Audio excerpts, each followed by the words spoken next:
ये कहानी एक गांव की है जहां बारिश और सैलाब ने सबको हिलाकर रख दिया था। क्लाउड बर्स्ट होने की वजह से लोग बहुत मुश्किल में आ गए थे। नदी नाले पानी से भर गए, सैलाब गांव के अंदर तक आ गया था। गांव के सेठ ने बहुत सारे मवेशी पाले हुए थे, वो भी सैलाब के साथ बह गए। लोग छतों पर खड़े मदद को पुकारने लगे। तभी बिट्टू लोगों की मदद के लिए लकड़ी की कश्ती लेकर निकलता है।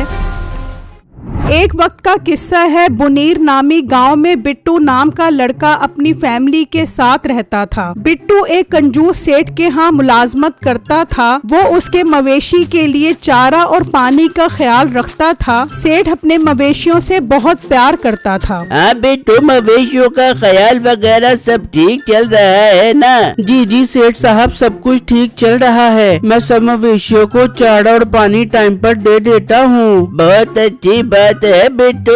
आजकल मौसम कुछ ठीक नहीं है, इन मवेशियों का ज्यादा ख्याल रखने की जरूरत है। इन पर पूरी नजर रखो।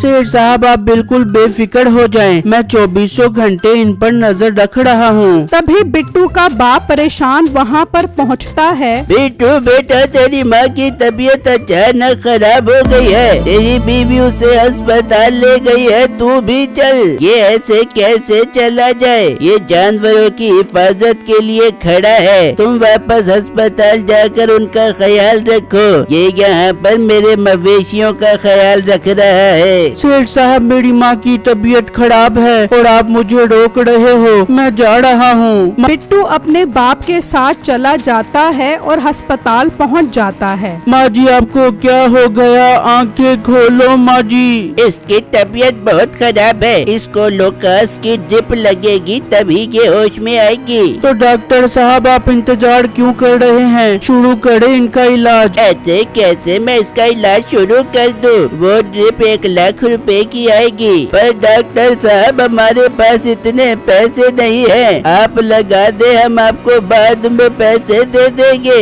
हम इतनी महंगी दवाई अपने पास नहीं रखते, वो किसी बड़े मेडिकल स्टोर से ही मिलेगी। बिट्टू माँ जी का इलाज करवाना बहुत जरूरी है, आप अपने सेठ से जाकर पैसे ले आए। मैं आपको ड्रिप का नाम लिख देता हूँ, आप फौरन ले आए। बिट्टू सेठ से पैसे लेने के लिए निकलता है तो अचानक रुक जाता है। सुनो सुनो, आज से तूफानी बारिशों का खतरा शुरू हो गया है। क्लाउड बरस होने का खतरा हमारे सरों पर मंडला रहा है। अरे ये मैं किस मुसीबत में फंस गया हूँ। खुदा न खास्ता अगर बारिशें तेज हो गयी तो मैं अम्मी का इलाज कैसे करवाऊंगा? मैं जल्दी से सेठ के पास जाता हूँ। वो हर जगह पर ऐलान करते हैं, तूफानी बारिशों से महफूज रहने के लिए अपने अपने हिफाजती इक़दाम करे और अपने आसपास किसी ऊंची जगह का बंदोबस्त करे। हाय मर गए, कहीं ये बारिशें सैलाब में न बदल जाए। हमारे तो माल में वेशी सब तबाह हो जाएंगे। यहाँ हम सब परेशान हैं और इस भोले को देखो कैसे नाच रहा है। ओ भोले, सैलाब आ रहा है, तेरी फूफी की बारात नहीं जो नाच रहा है। बजाएगा बजाएगा, छलब आएगा छलब आएगा। मैं तो अपने घर के बर्तन उसमें धोऊंगा। ले इसे अपने घर के बर्तन धोने की पड़ी है, यहाँ हमारी जानों पर बनाई है। नाचने दो इसे, हम तो चलकर अपना हिफाजती बंदोबस्त करते हैं। सब लोग नदी नालों के उतार चढ़ाव पर नजर रखे। पानी का चढ़ाव सैलाब की आमद का पेश खैमा है, फौरन किसी ऊंची जगह पर जाएं। अरे कम्मू, ये तो सैलाब का खतरा हमारे सरों पर मंडला रहा है। कहीं ऐसा तो नहीं कि ये बारिशें तूफानी बारिशों में तब्दील हो जाएं? ना मीठे क्यों डरा रहा है हमें? सैलाब आ गया तो कुछ भी नहीं बचेगा। अरे ओ भाई, चलो नदी पर चलकर देखते हैं पानी कितना चढ़ गया है। ठीक है चलो।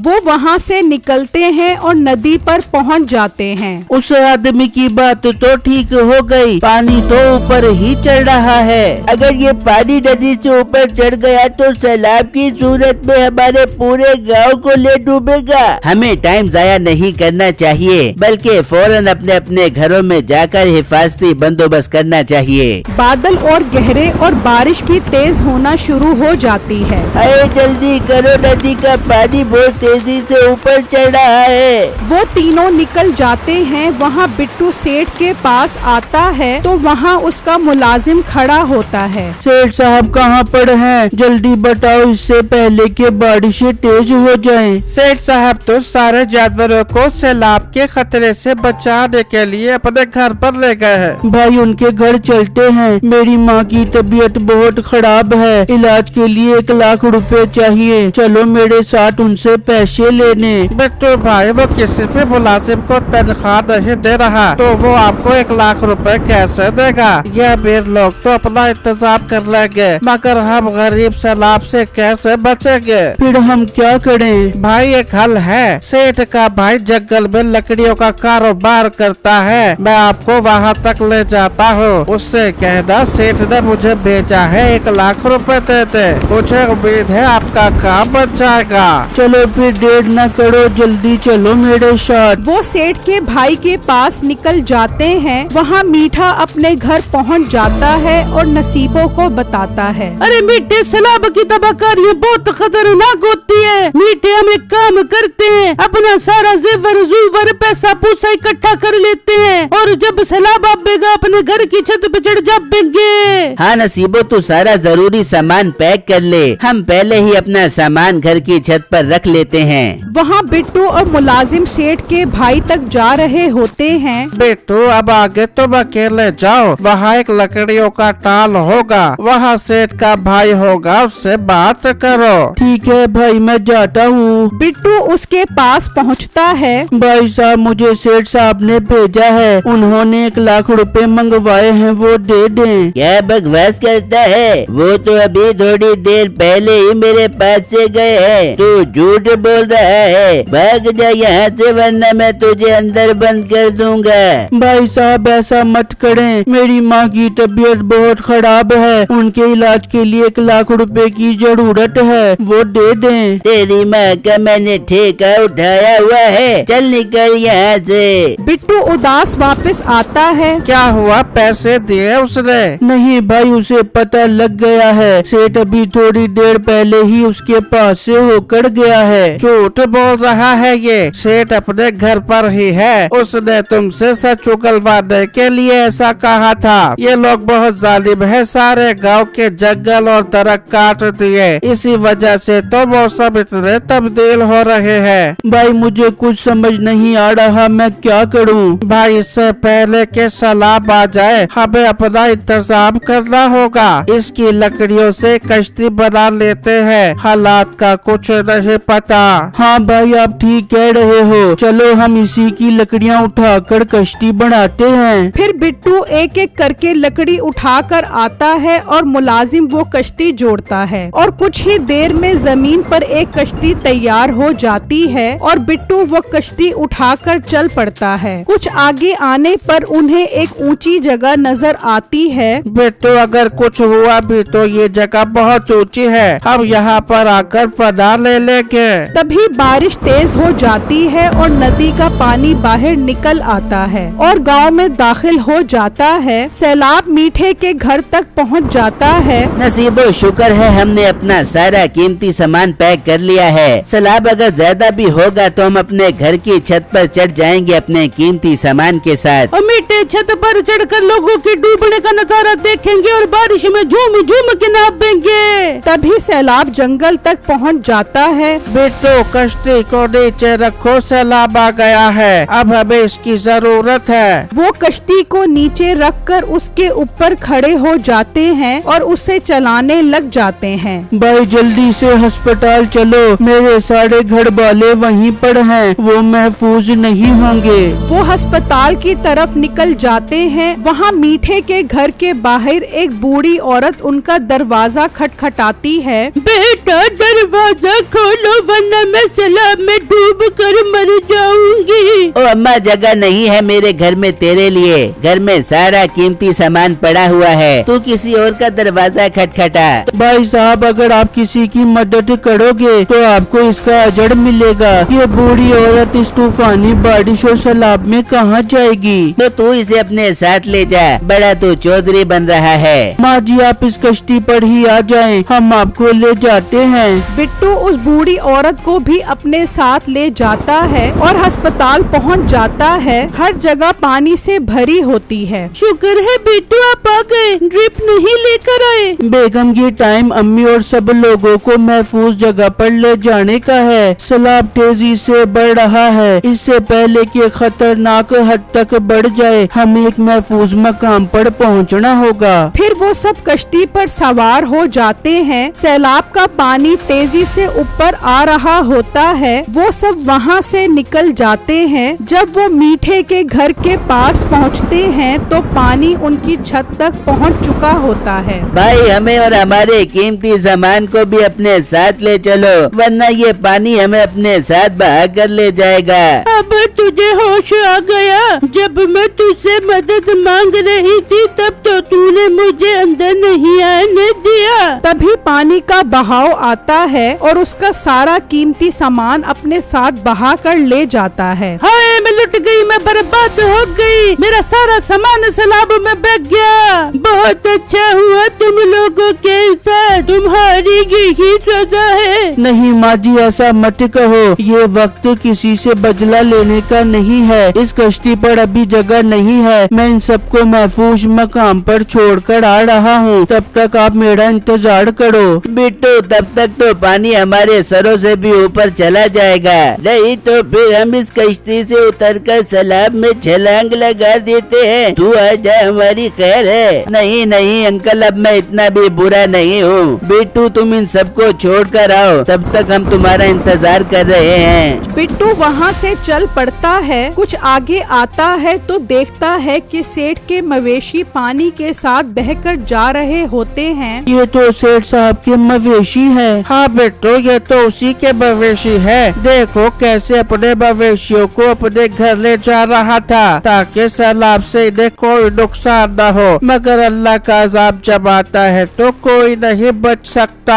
हाँ तुम ठीक कह रहे हो। वो सब उस ऊंची जगह पर पहुंच जाते हैं और वहाँ पर पनाह ले लेते हैं। अबू बेगम आप सब यहाँ पर इंतजार करो, मैं मीठा और बाकी लोगों को बचाने जा रहा हूँ। बिट्टू मगर इस चीज में बहुत खतरा है, सैलाब बहुत तेज है। बेगम जब हम किसी की मदद करते हैं तो अल्लाह हमारी मदद करता है। मैं सबको बचाने के लिए अपनी पूरी जान लगा दूंगा। हाँ बेटा जा, अल्लाह तेरी मदद करेगा। फिर वो दोनों वहाँ से निकलते हैं और मीठे के घर पहुँच जाते हैं। शुक्र है बिट्टू तुम आ गए। देखो पानी बस हमें बहा कर लेकर ही जाने वाला था। मीठे भाई अब टाइम जाया मत करो, फौरन कश्ती पर आ जाओ। फिर बिट्टू उनको लेकर चल पड़ता है। थोड़ा आगे आता है तो उसकी नजर सेठ पर पड़ती है। वो भी अपनी घर की छत पर खड़ा होता है। बिट्टू बेटा मुझे भी अपने साथ ले चलो, सैलाब मेरे सारे जानवरों को अपने साथ बहा कर ले गया है। हाँ सेठ साहब आप फिक्र मत करो, आप भी इस कश्ती पर आ जाओ। फिर वो सेठ को उसी कश्ती पर चढ़ा लेते हैं और उसी महफूज मकाम की तरफ निकल जाते हैं कि रास्ते में भोला भी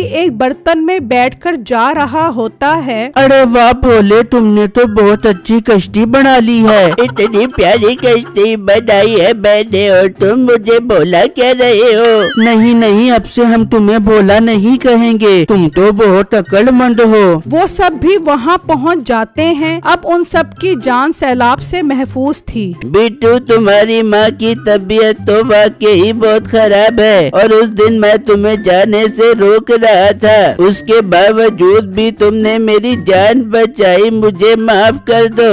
सेठ साहब मेरी माँ के इलाज के लिए 1 लाख रुपए की जरूरत है, मैं वो लेने आपके पास आया था, मगर आप अपने मवेशियों को लेकर घर गए हुए थे। हाँ बिट्टू मैंने सोचा मैं अपने मवेशियों को बचा लूंगा, मगर अल्लाह को कुछ और ही मंजूर था। तुम फिक्र मत करो, मैं तुम्हें 1 लाख रुपए दूंगा, तुम दवाई लाओ। सेठ साहब सैलाब में सब कुछ बह गया है, अब वो ड्रिप कहाँ कहाँ से मिलेगी? बिट्टू वो ड्रिप मेरे अस्पताल में ही मौजूद थी। मैंने इस डर से कि तुम पैसे नहीं दोगे तुमसे छुपाई थी। मुझे माफ कर दो। अगर तुम न होते तो हम सब सैलाब में डूब जाते।